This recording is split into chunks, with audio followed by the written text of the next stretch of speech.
We don't want you here anymore. Leave, you lazy person who works from home, my sister said angrily, and even my parents agreed. Leave. I'm tired of a family that doesn't appreciate me and my dog. If they're going to act like that, then I'll do what I want. That's when I decided to get back at them. My name's Kathy, and I'm 33 years old and single. I designed websites as a freelancer, which means I can work from home using just my laptop. I have a spot in my house where I work, and I set my own schedule. Even though I had a good job, my parents started to interfere with my work about 2 years ago. One day, while I was working at home, my parents came over to visit. As soon as they walked in, they glanced around the room and began talking. Mom, this house is really spacious. It feels like we could live here too. You're right. There's even a spare room. Plus, it seems like a waste for Kathy to live in such a big house alone. Yeah, let's do it. We'll move in this weekend. My parents didn't even acknowledge me and made all the decisions without consulting me. I made it clear that I didn't want to live with them and said, "Hold on. I don't want to live with you guys." "What are you talking about?" My father's face turned red with anger, and he shouted, "You took control of this house, claiming it from your uncle, trying to make it yours. You've hit a new low. Take over." I simply had a conversation with Uncle, and he gave it to me. Don't try to justify yourself. In any case, our old house is crumbling. Your mother and I are moving in here this weekend. In reality, this house was a gift to me from my father's brother, my uncle, who always spoiled me. The ownership is still under my uncle's name, but he gave me permission to use it however I want. According to my father, our family home has deteriorated significantly, and it requires extensive renovations if we want to keep living there. My mother doesn't work, and my father's income isn't very high, so renovating the house isn't feasible for us. That's why they targeted the house I inherited from my uncle. I wasn't happy about it, but my parents had made up their minds to sell their own house and said they had nowhere else to go. I couldn't leave them stranded, so I reluctantly agreed to live with them. But as soon as they moved in, my parents started making sarcastic remarks. "Hey Kathy, you're in your 30s already, right? Don't you think about settling down and getting married?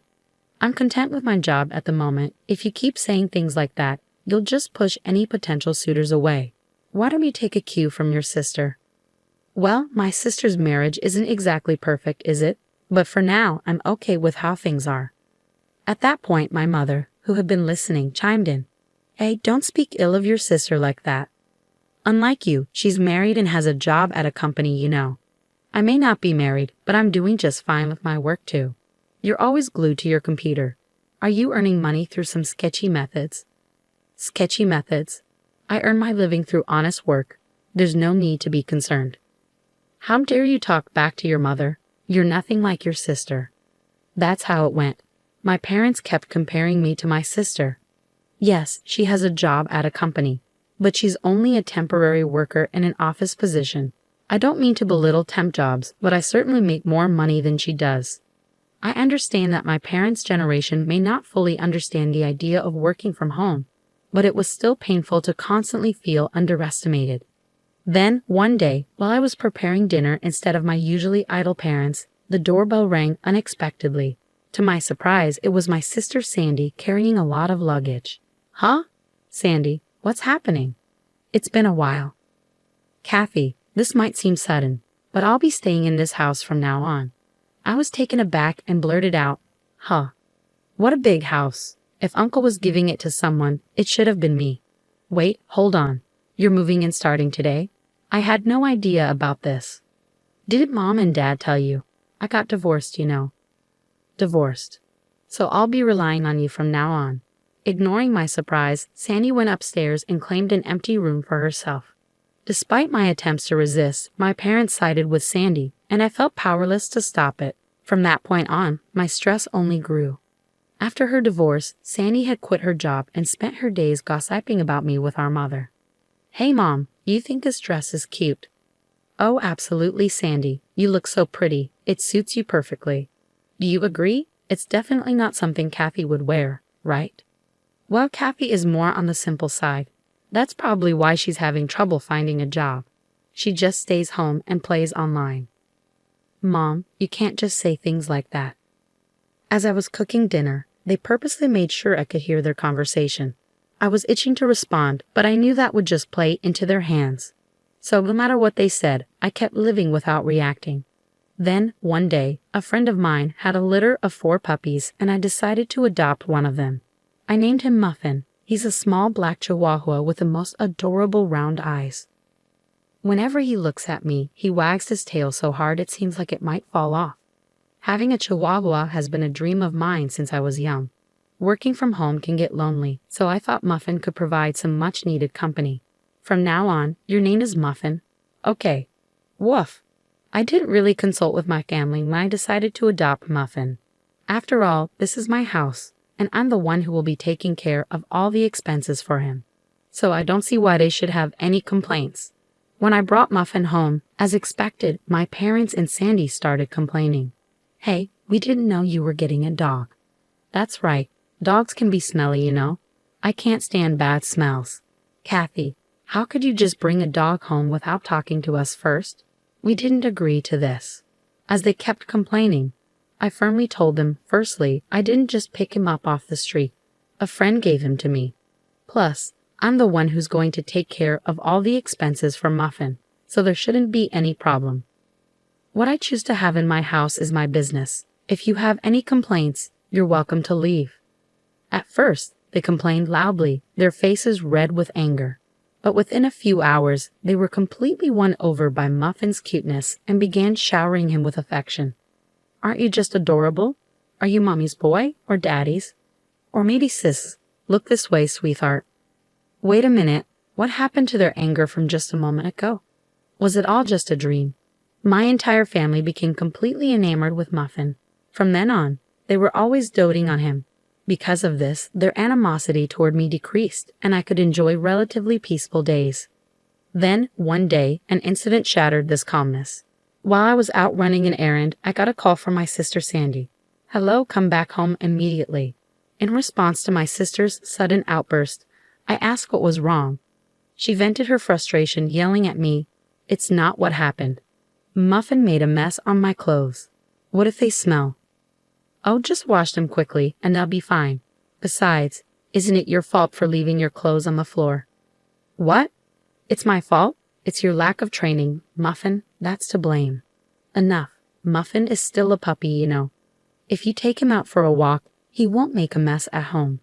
You said you were excited to walk Muffin today. Did you actually take him? Well, I was planning to take him later, and it's all because you didn't train him properly. Then you should compensate me for the clothes. As expected, when I arrived home, my sister was furious. Both my parents had been alerted, and they stood beside Sandy, glaring at me. Sandy tossed the dirty clothes at me and started yelling again. I'm going to make you pay for the cleaning, got it? Why should I? It's your fault for not taking him for a walk and leaving your clothes on the floor. Shut up. Stop arguing back. This only happened because you brought this stupid dog home. What are you going to do about it? Calling him a stupid dog? You were fond of him before. Isn't it harsh to label him that just because he had a small accident? It's your fault for not training him properly. Take responsibility. Why can't my family think beyond their own convenience? While I was appalled by my selfish sister, my parents interjected. Hey, Kathy, shouldn't you at least apologize to Sandy first? That's correct. All of this chaos is because of that Muffin you brought home. Can both of you just stop already? Puppies are like babies. Can't you forgive them for making mistakes once in a while? Pathetic. This mess is all because of this dumb dog. Kathy, you made the right choice by not getting married. If you were a mother, I doubt you'd raise a decent child. What? How could you say that? If you took him for walks properly and kept the house tidy, none of this would have happened. Finally, my sister raised her eyebrow and pointed at me, saying, I've had enough. I don't want you or this stupid dog here. Get out of this house. What? Didn't you hear what I said? I said, leave. We don't want a freeloader who works from home here. A freeloader who works from home? How can someone who's currently unemployed say such a thing? And who do they think is covering the household expenses? It's me. As I stood stunned by my sister's absurd remark, even my parents joined in. That's right, Kathy. Leave this house. Your presence only brings us bad luck. You're a jinx. All 3 of them kept insisting that I leave. In that moment, my anger boiled over. That's enough. I've had it. If this is how it's going to be, just wait and see. Fueled by a desire for revenge, I packed my belongings and left the house with Muffin. My sister's words only added to the tension. This is all because of you. If you had just done what I said, none of this would have happened. They still didn't grasp the severity of their situation, even though consequences awaited them. But I didn't care. Let them deal with it on their own. Hiding my smirk, I left the house with Muffin. As expected, a few days later, my sister called in a panic. "Kathy, please help. Something's wrong with the house." "What's going on with the house all of a sudden? We were given until the end of this month to leave." So what's the issue?" "What do you mean, what's the issue? Why are we being told to leave?" "Well, I've made the decision to sell the house." "What?" At my words, Sandy seemed to freeze, her voice trembling. She barely managed to speak. "What? What does that mean? You've decided to sell it.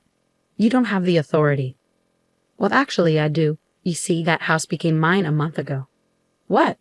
"Yes, I officially inherited the house from my uncle. And yes, the title is in my name." It's no wonder Sandy was shocked. I hadn't mentioned this to anyone. You're joking, right? Even if Uncle transferred the title to you, you can't just sell it like that." I was concerned too, but right after you told me to leave, I spoke with Uncle.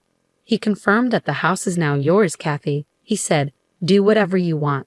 You should get away from that awful family as soon as you can." "What? That can't be." Whether they had been listening to my conversation with Sandy on speakerphone or not, my parents began to protest. "Kathy, stop this nonsense. We have nowhere else to go if we leave this house." "That's correct. It's unthinkable to treat your own family like this. If you're a good daughter, show some respect to your parents." "Respect?" I questioned them quietly. "What are you talking about? You've always favored Sandy over me. Who do you think has been supporting your lives for the past few years?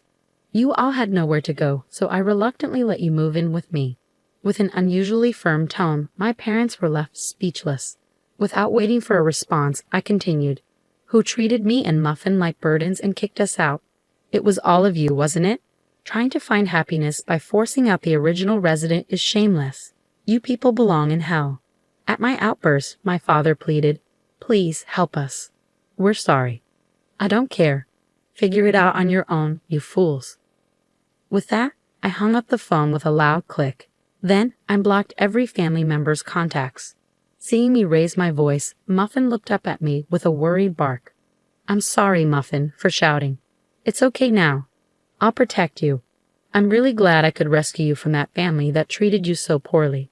Later on, it seems my parents and sister were forced to leave the house at the last minute despite their desperate attempts to cling to it. With my father's meager income and my unemployed mother and sister, it's unlikely they can lead a decent life. Rumor has it that my sister is constantly being pressured by my parents to find a job. Their family dynamics seem to be deteriorating by the day. Although I have no interest in how they're doing, it's clear that their living situation has worsened since I left. It's a classic case of getting what they deserve. They brought it upon themselves. Meanwhile, I'm enjoying my days filled with joy with my beloved dog in a new pet-friendly apartment. I can work whenever I please, and there's no one to complain about it anymore. I can use my earnings solely for myself and my dog. I'm incredibly content with my life now. Muffin, let's head to the dog park today. Woof. Muffin seems more lively. Maybe it's because that noisy family is gone. From now on, I want to protect Muffin for the rest of our lives and lead a peaceful existence.